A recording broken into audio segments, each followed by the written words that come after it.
Hey, what is going on, everybody? Welcome to the Stupid Lunch Bros podcast, episode number 47. I am Brendan, and I'm alone again.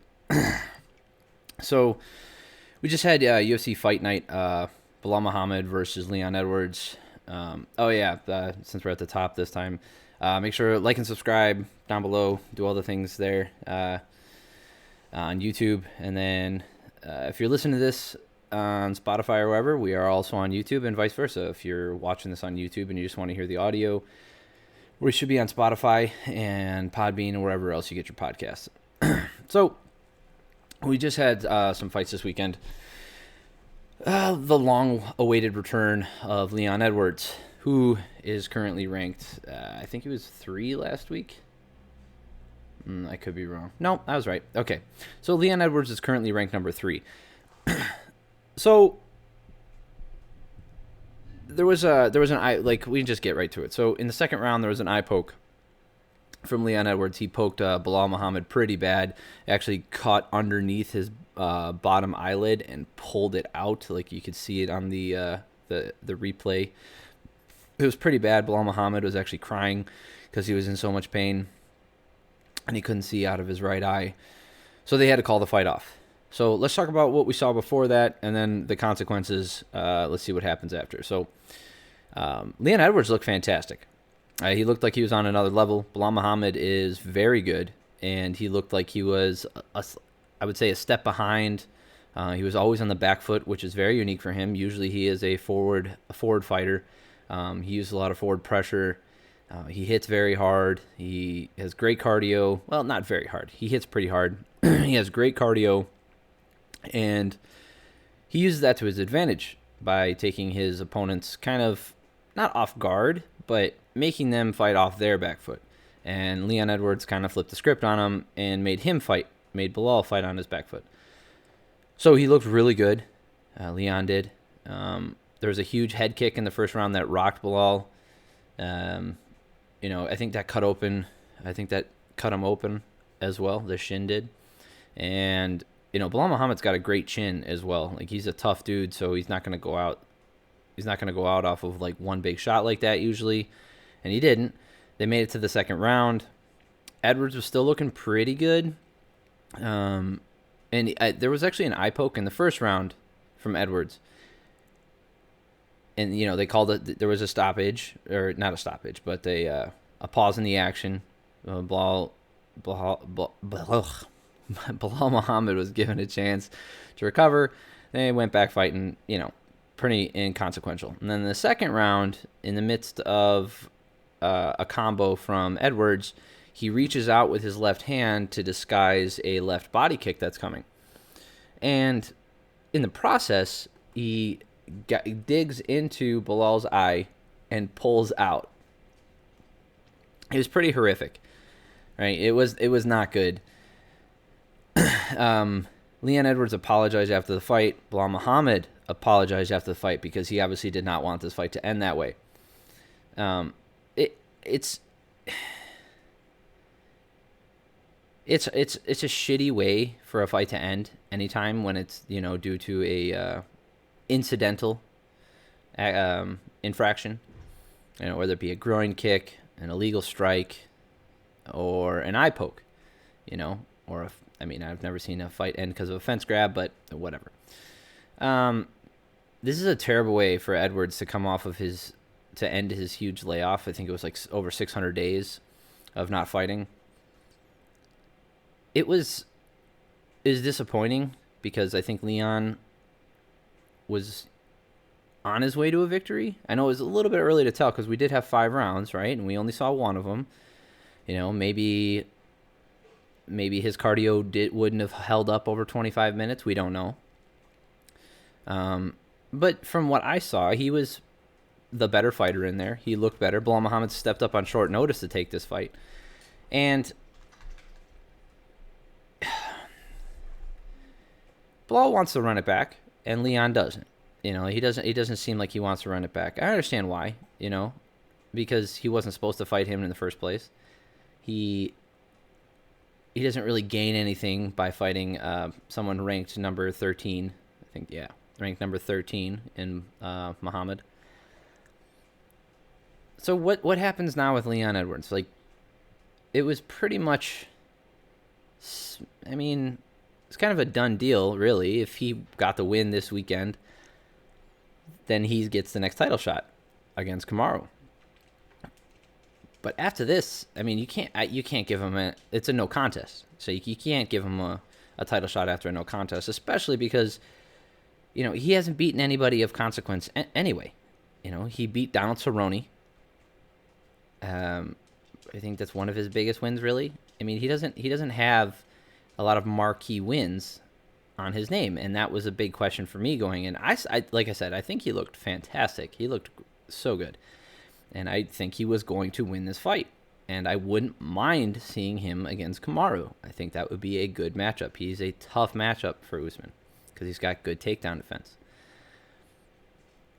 But you can't give him a title shot after this. Like, you just can't. 600-day layoff, coming back, poking a guy in the eye twice, right? And that's kind of my issue with this, too, is, yes, it was accidental. Sorry. So you don't want to give him a loss necessarily. But that being said, he was warned earlier. He did poke him in the eye earlier. He was warned. There was many times throughout the night people were being warned about their fingers. And he did poke Muhammad earlier. So does he deserve to get a no contest? Because, yes, it's accidental, but you were told not to do that thing, and then you did that thing. And in doing that, you ended the fight with something that was illegal, a rule infraction. If this were a illegal strike, like I mentioned earlier, or like kneeing a downed opponent, we'll get to that later. Kneeing a downed opponent in the head, or kicking a downed opponent in the head, or hitting someone in the back of the head, I think the conversation would be a little bit different, as we saw last week. That it can be. It was a little different because it was early on, right? It was only in the second round, so maybe if we're further along. But that's really crappy for Muhammad, because he goes out there, he takes he did nothing wrong, and I guess that's good that he gets a no contest. But really, if you were to break the rules and finish the fight by breaking the rules, should that be a no contest? And yet, yes, we can all say, oh, it was accidental. I don't care. He had his fingers in a position to poke someone in the eye. Okay? He was in control of his fingers. His fingers were not pulled out by Muhammad. Okay? Nobody else made him reach out like that. Nobody else made him dig into his eye like that twice. He's in control of his weapons. Generally speaking, fingers aren't considered weapons in the UFC. Mainly we consider like elbows, knees, and fists. But the fingers are, within the control of the fighter. And we can get into glove design.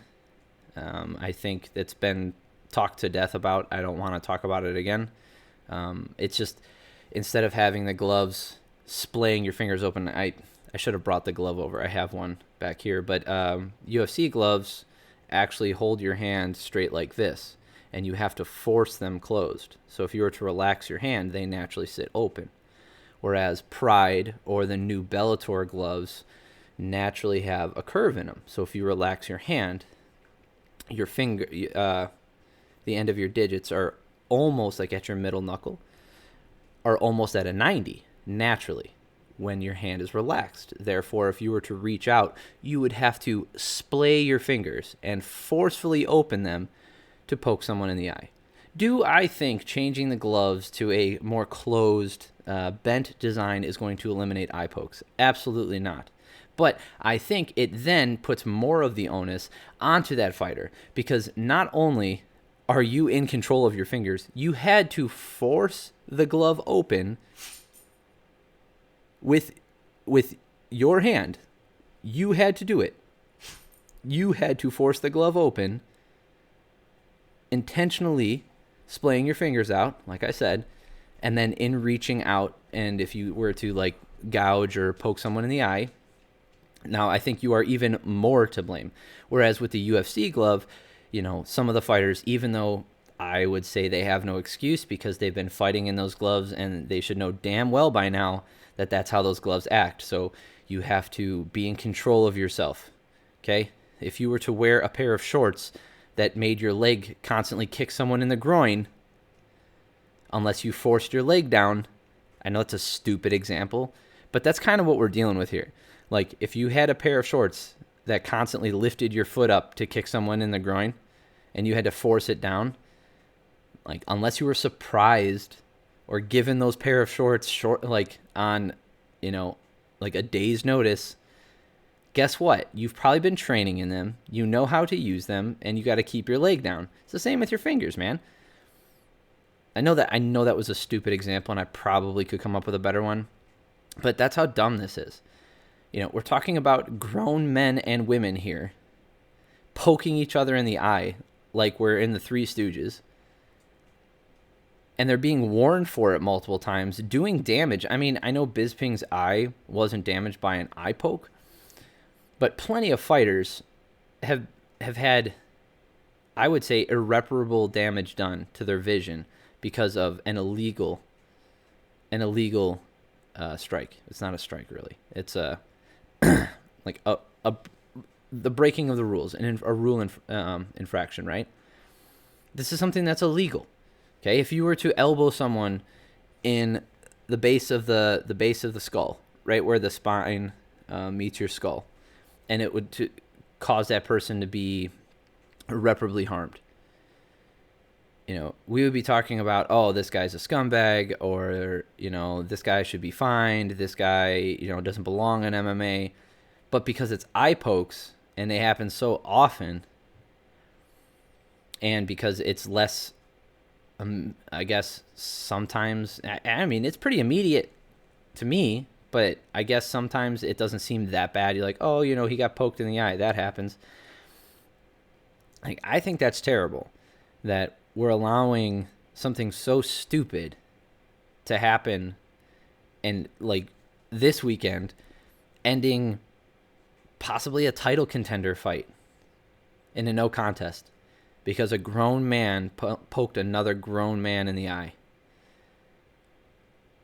And if you were to say, oh, you know, it's an accident, like I've already talked about this. If it was an accident and it happened one time and then this happened, okay, you know, if it happened one out of every, you know, 100 fights, it's a non-issue as far as I'm concerned.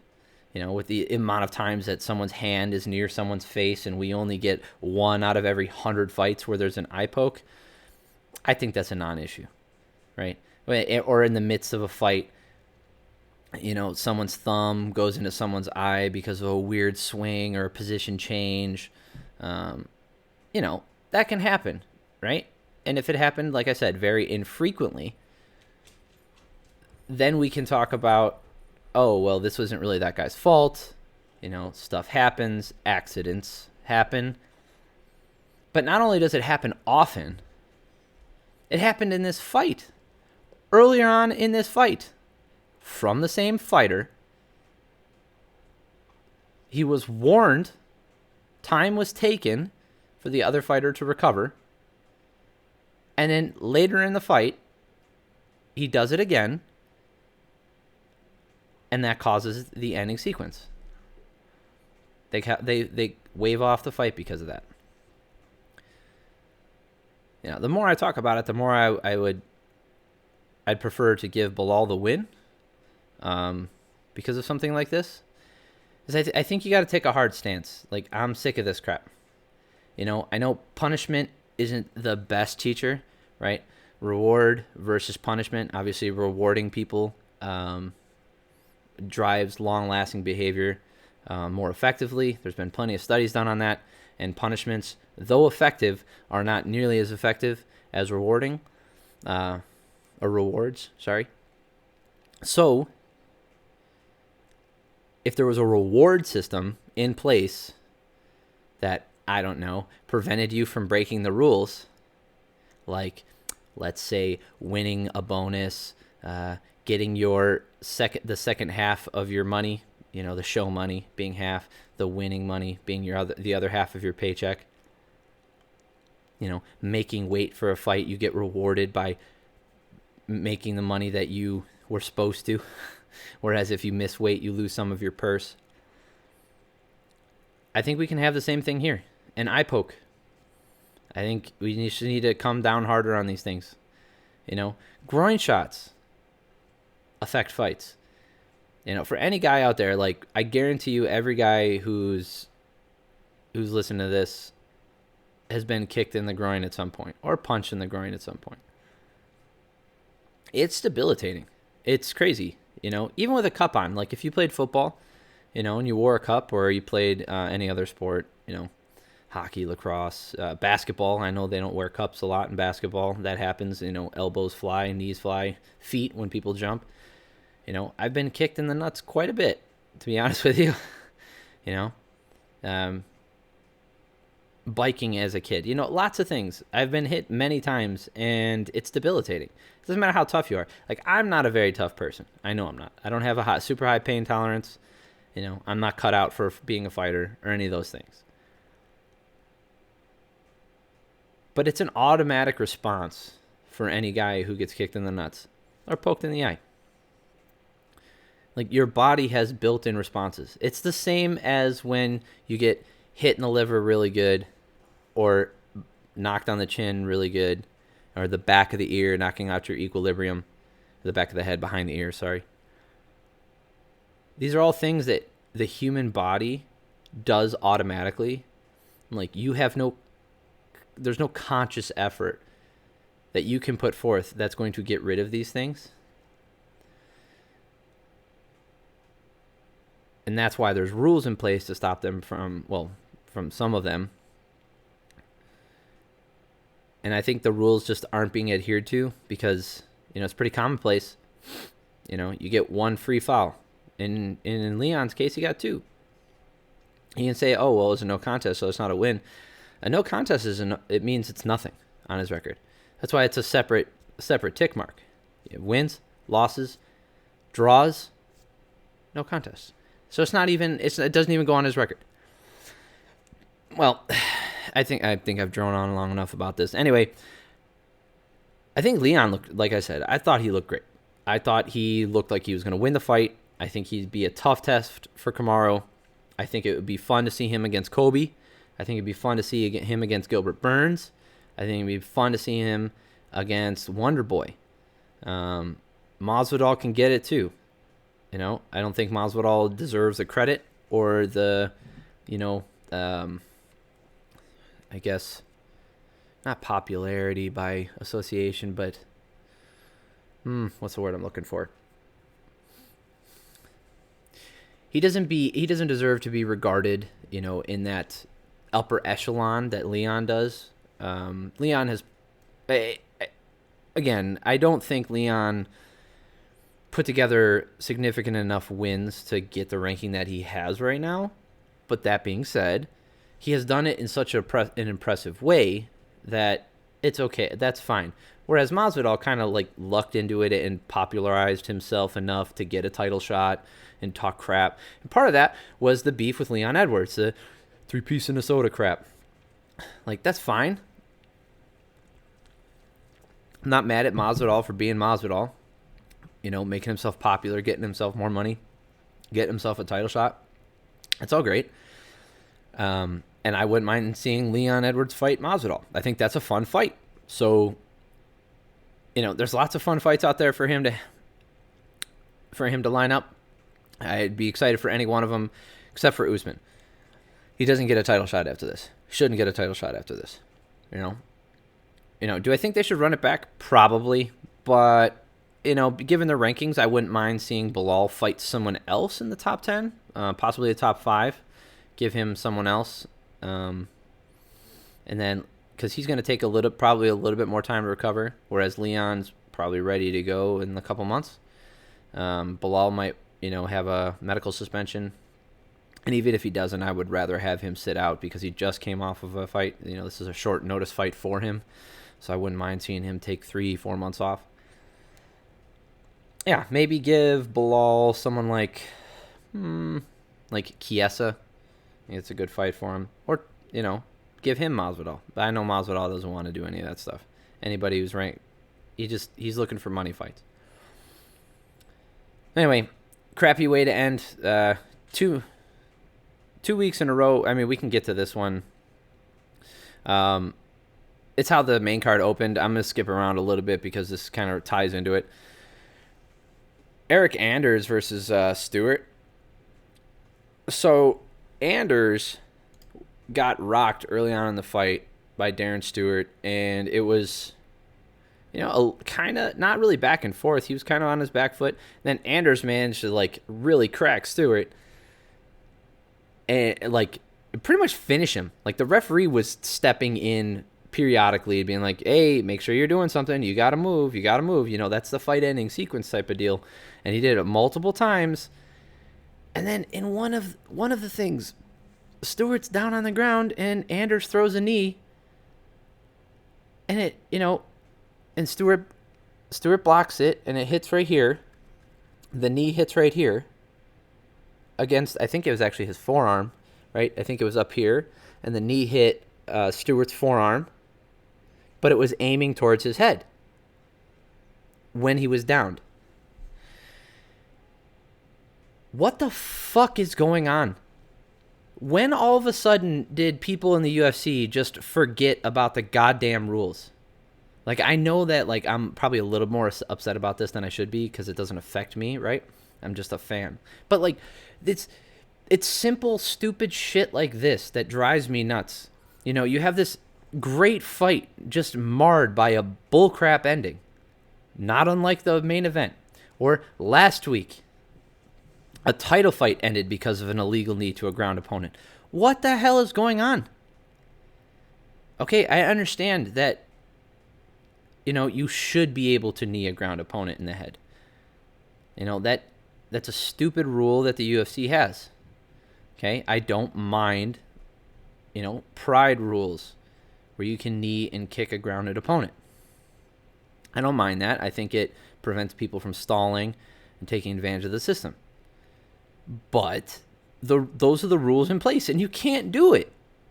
So why would you even throw a knee near someone's head? When I see someone throw one at the shoulder to a ground opponent, or the chest when they're kind of on their butt, sitting against the fence, and someone throws a knee at the chest, I cringe every time because I'm like, there's so many other strikes that you could be throwing right now, or a different place you could throw that knee. Whatever. So let's talk about this one real quick before we get to the rest of the fights. Do I think this one should have been a no contest? Absolutely not, because no foul was committed. As much as it's how shitty it is, whatever the intent was, no foul was committed. I will use an eye poke as an example. If I were to reach my fingers out at your face, purposely trying to poke you in the eye, but I didn't do it, then there's no foul. I can get warned for it. I can get points taken away for it, for not adhering to the rules or the advice of the referee. But the fight's not going to be ended because I didn't break any rule. Okay, so I was wrong when I just said that, I'm not adhering to the rules. But if I were to purposely poke at your eyes and you blocked it or ran away, there's no foul. There's no foul. So why would the fight stop? In this case, he threw a knee. That was blocked. It did not hit him in the head. So why was the fight stopped? You can knee someone in the arm. There's nothing that says you can't. If Stewart had not blocked that and taken the knee to the head, there we go. Now it's a no contest. But no, he blocked it. He blocked the shot. Intent is irrelevant when it comes to breaking the rules. Okay? The rules are in place not because of intent. Okay? It's because of the effect of whatever that rule is either allowing or trying to prevent. Groin strikes. if I were constantly kicking up the middle at your nuts, but I missed every time, then it doesn't matter. I did not commit a foul. If I were to kick at your nuts and you stuck your leg, you moved your leg over and blocked it with your shin, that is not a foul, regardless of my intent. He blocked the shot. Can there be a stoppage and maybe a review? Possibly. But should the fight be called a no contest because he kneed him in the arm? No, absolutely not. What the fuck is actually going on? One, in the fact that he threw the knee to begin with. I'm not excusing his behavior or saying that, like, oh, who cares? He threw a knee. No. He shouldn't have done that. He's an idiot. But it didn't land.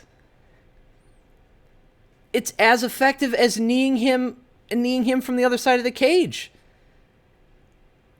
He could throw knees and kicks away from it. Doesn't matter. It didn't land.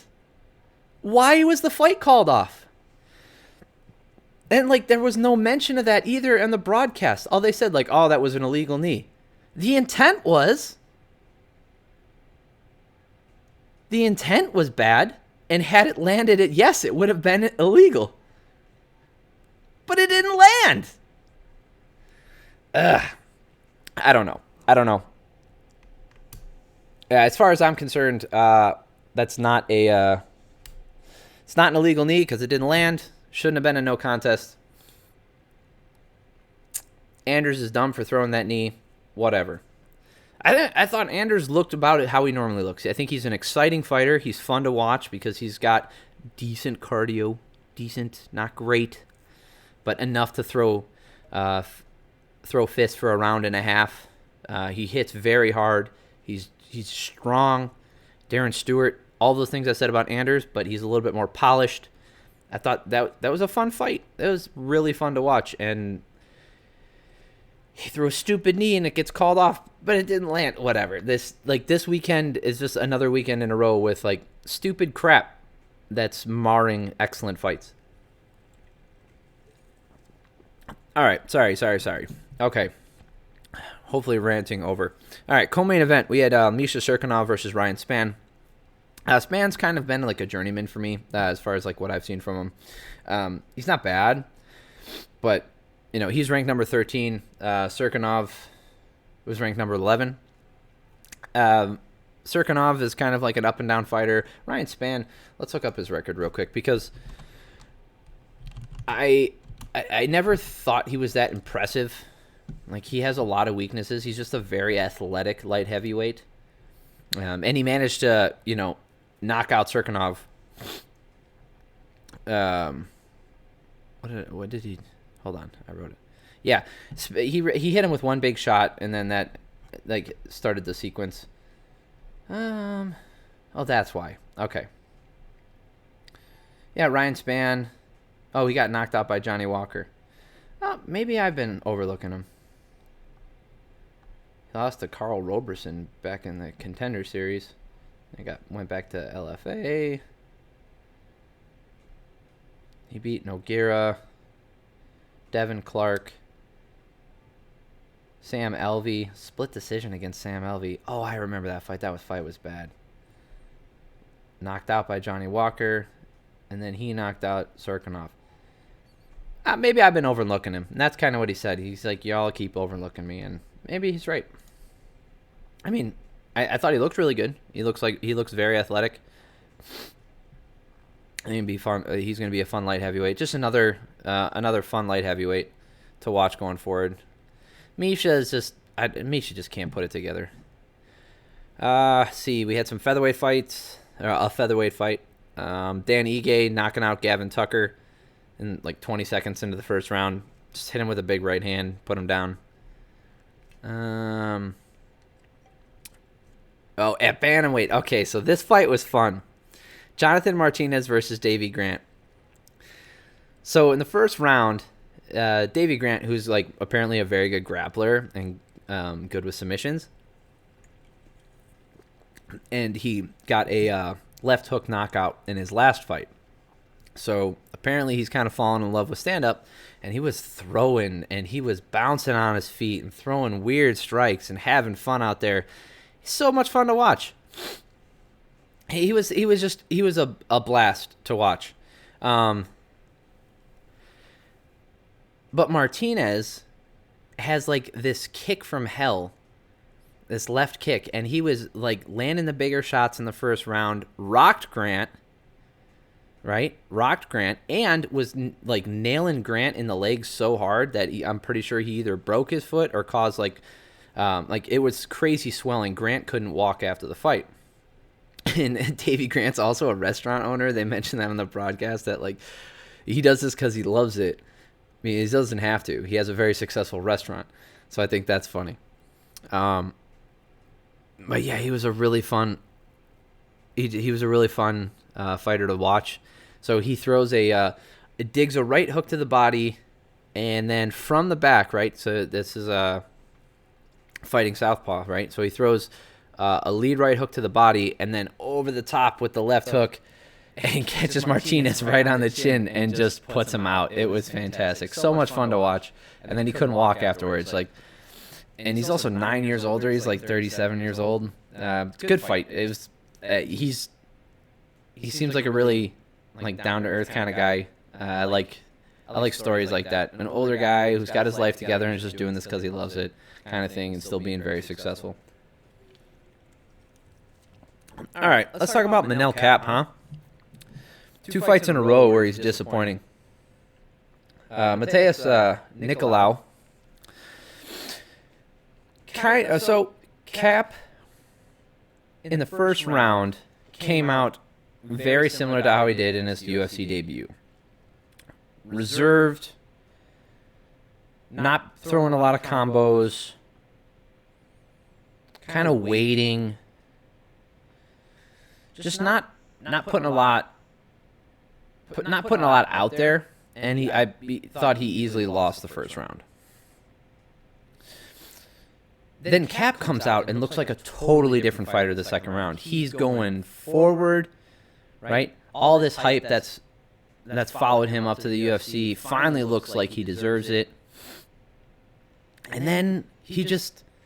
actually, in the second round, like, he catches Nicolau a few times. I think he caught him, like, right in the beginning of that second round. And Nicolau was like on his back foot the entire round, right? Really wasn't throwing back. You know, he couldn't do anything. It was weird, you know? He looked like a totally different person. Kape looked fantastic. And then the third round, he comes back out like he did in the first round. And then it's a back and forth fight. And he let Mateus back in the fight. So my takeaway from this is that Kape is going to be one of those fighters who gets very angry a lot about the decisions because he feels that he's in control of the fight the entire time and that he won the fight. But if he keeps leaving it to the judges like that, and I'm not saying that like, oh, you can't leave it to the judges. I'm not one of those people. The judges should be doing their damn job. I'm also not upset at this decision. I thought it was closer than what the announcers were, the commentators were giving it. I think the third round was pretty close, and you could probably give it to Mateus. I don't see a problem with it. It's pretty close. So you're looking at a fighter kind of like Masvidal, right?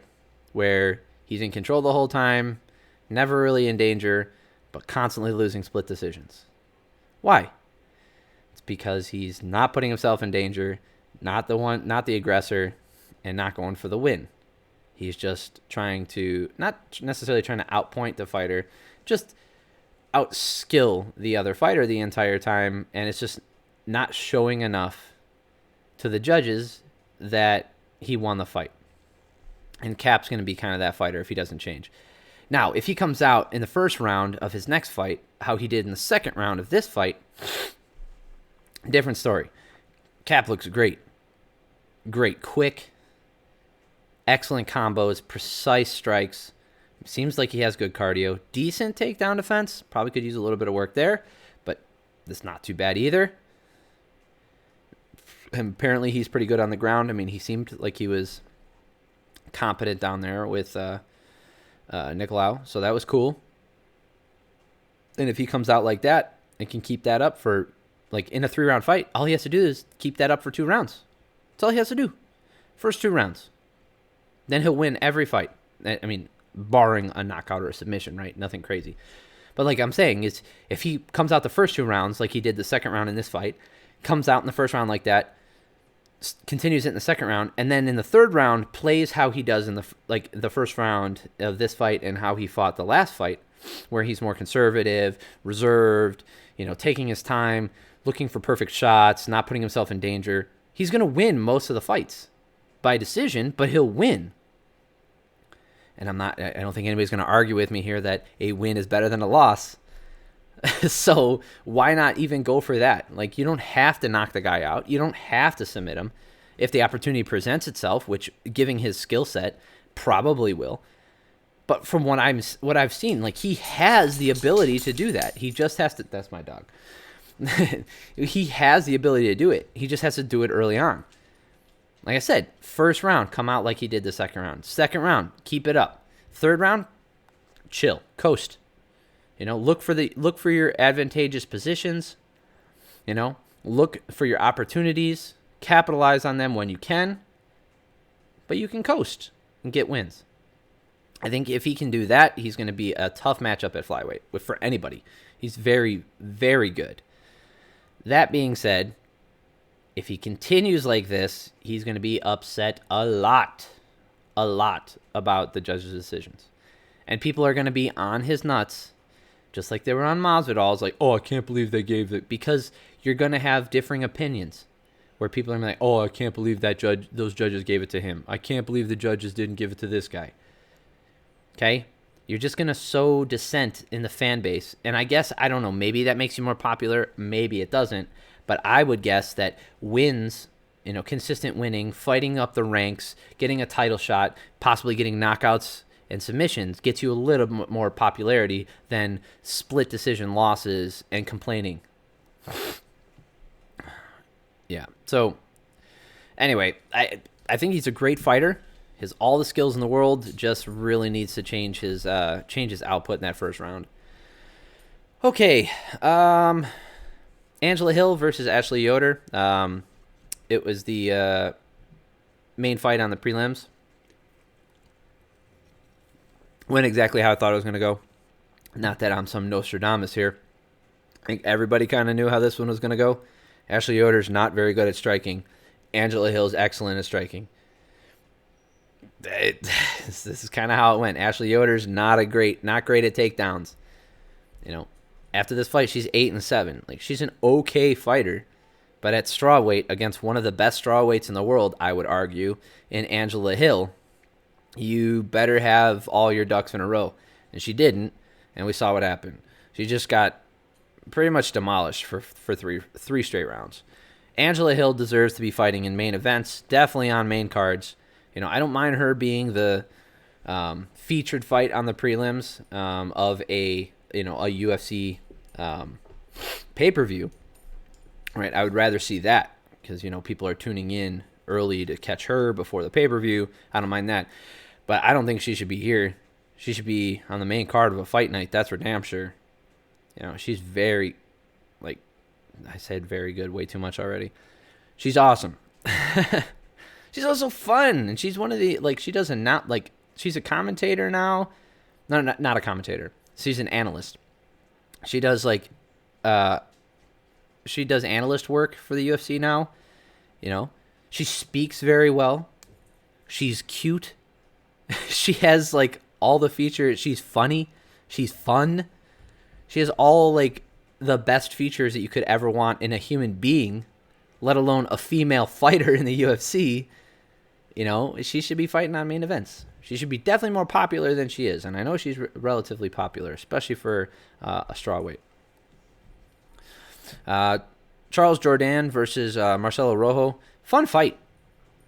Yeah, really fun fight. Lots of action. I don't think they were saying Rojo won the first 2 rounds. Jourdain's corner was saying we think you lost the first 2 rounds. You got to go out and get a finish. And he got the finish in the 3rd round. I don't think he was down by that much. Hanayaya looks like he's like your uncle. He got a second round submission against a guy who has, in Ray Rodriguez, who has a gray picture, which means you can't click on him. Anyway, he's Hanayaya's been fighting forever, and he's still very good. Great grappler. He got a submission. Yeah, he got him in an arm triangle in the second round. Nasrat hack pressed, beating Rafa Garcia. Garcia's first fight in the UFC, came in undefeated, 12-0. He's a wrestler, couldn't get Nasrat down on the ground. He striked with him for a little bit. In the first round, he caught hack press pretty good, but then hack press in the second and third round definitely pulled away. Just a much cleaner striker, landing a lot more, doing more damage, but Garcia has a chin. So at lightweight, he could be a problem for people, especially if he gets you down on the ground. If like you don't have your takedown defense practiced, good luck. Like he'll take everything you throw at him, so you better be careful. Hack press is whatever. Mini Kelvin Gastelum, as I call him. Oh yeah, something funny. So Brendan Fitzgerald in the freaking broadcast, he was like, yeah, Gastelum has landed that jab multiple times. So it's like even the UFC broadcasters can't get it straight. So they think he looks like him too. Oh man, I love it. It's so hard not. I mean, I know he's not Mexican, right? You know, whereas Kelvin Gastelum is. But like, and there's no other similarities. Like he's a lightweight, he's much smaller. You know, he doesn't wrestle. If he's a striker, but his body and his face, his head, like everything, he looks exactly like Kelvin Gastelum. This is hilarious. Oh man. Courtney Casey is now a 50-50 fighter, 9-9. She should be cut. Not that I feel like she doesn't deserve to be in the UFC. More that, I mean, it is flyweight, so anything can happen. We could have a fighter with a losing record in the UFC which is a rare occurrence. But you know, she's just so reckless. You know, she has decent strikes. She hits hard. But she's so reckless. She just wades in with punches and puts herself off balance and falls over and puts herself in bad positions to be taken down. And her takedown defense has never been good. J.J. Aldrich just, you know, I would say outskilled her, but just took advantage of position more. You know, she let Casey bowl herself into Aldrich, and then Aldrich took her down. You know, they would fall to the ground together, and then Aldrich would stay on top. It's just sloppy fighting by Casey. So sloppy. She should go back, you know, get a couple tune-up fights. Go to Invicta or something. There's nothing wrong with it. I'm not saying she's not a skilled fighter. Absolutely she is. But I think she needs to, like, hone her skills a little bit more. And she could do that fighting easier competition so she can get her practice in and then work her way back into the UFC. That was another strawweight fight. Not a good one. Samuelsberger knocks out Jason Witt in the first round, 16 seconds. Anyway, this card overall, pretty good. There's some decent fights on the card. I'm not going to complain about that. It's just the rule infractions, man. I can't keep staying. I'm not gonna lie to everybody saying I stay up late. I don't do that anymore. I watch them the next day. You know, I skip all the commercials. I can stop the fight. I can watch. I can rewind it 10 seconds and inspect it in more detail.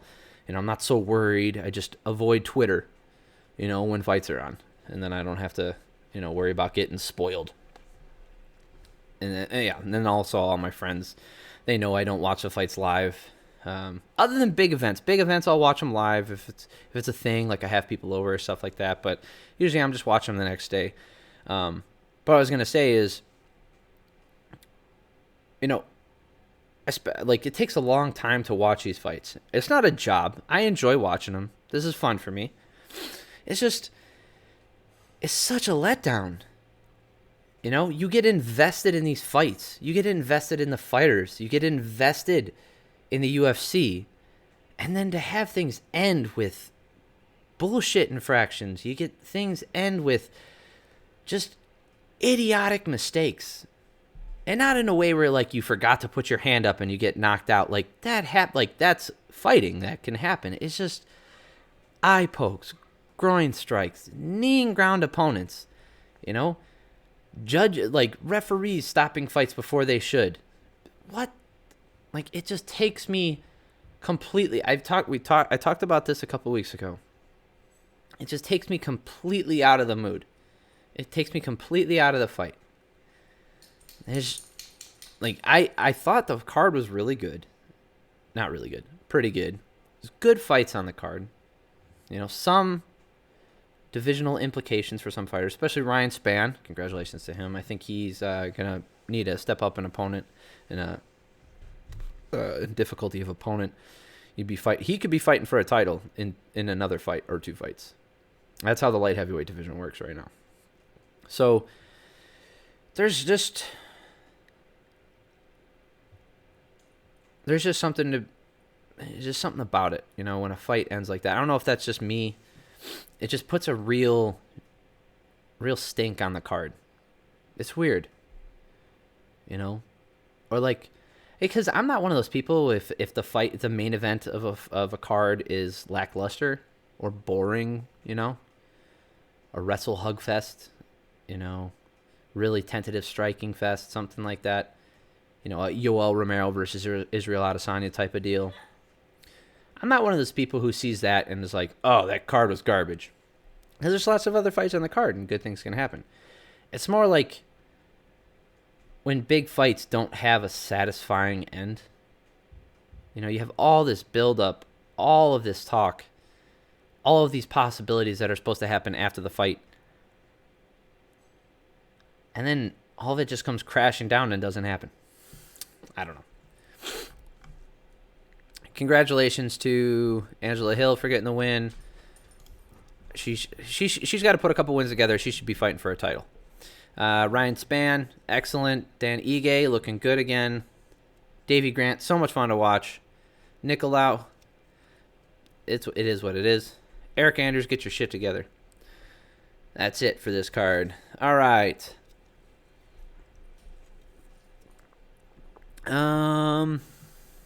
All right, so on the 20th, next weekend, we've got some good fights. Main event, Derek Brunson versus Kevin Holland. Woo, that's fun. Derek Brunson's a maniac. Kevin Holland's crazy. It's going to be fun. If I had to put money on it, I think... It's my dog again. I think Kevin Holland has a good chance of winning this fight. I really do. I think he's awkward enough, innovative, creative. He hits hard enough. I mean, he finished Jacare off of his back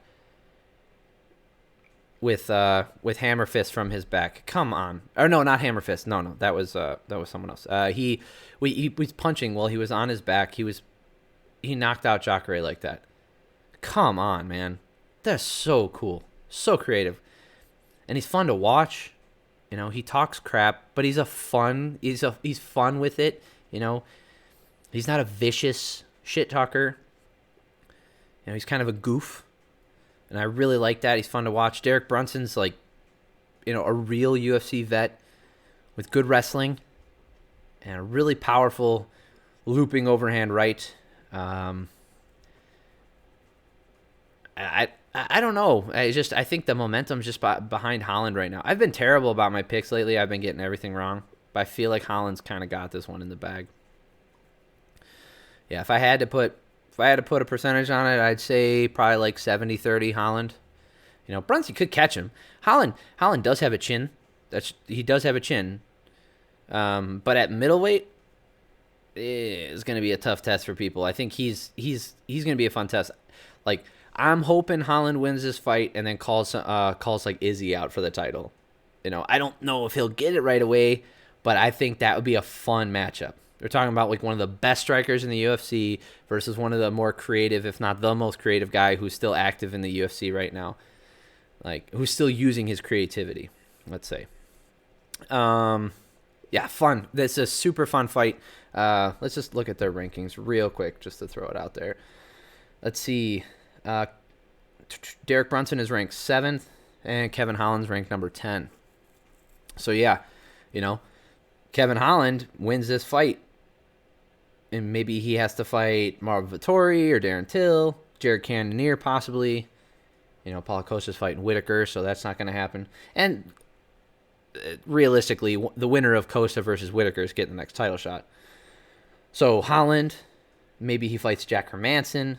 Somebody else in the top 6, I'd say. Maybe, top 6, depending on how these rankings shuffle out next week.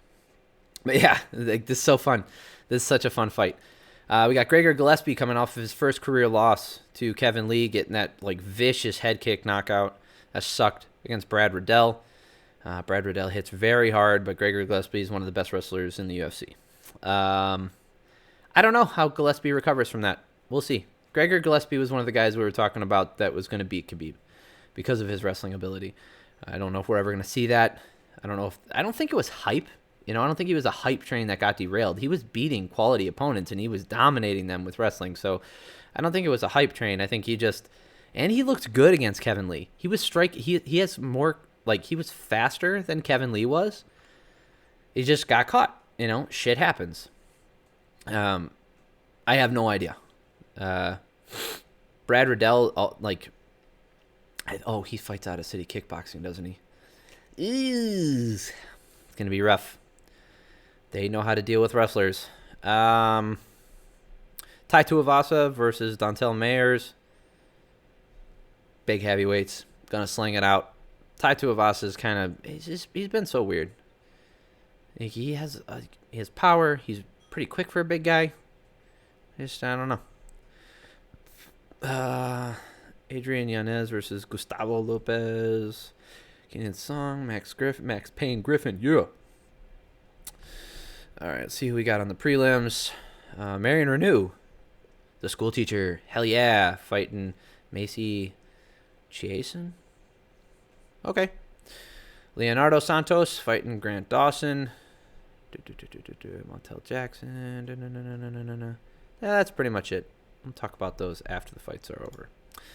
But yeah, next weekend should be fun. All right, I think that's going to call it. I'm going to call it for this one. For those of you who made it this far, listening to just me, yet again, I don't know how you did it. You're amazing. As always, thank you, Assam. You're the best. Oh, man. Yeah, that's pretty much it. Yeah, in the comments below, let me know what you thought about the fights, about my rant, and what do you think about, no contest when it comes to being warned for a strike. If you were to throw a strike, an illegal strike, or do something illegal, groin strike, eye poke, fence grab, that kind of stuff, and then the next time you did that exact same thing, the fight ends because of it, what do you think should happen? What do you think? Let me know. As always, comment, like, subscribe, all that stuff. Tell your friends.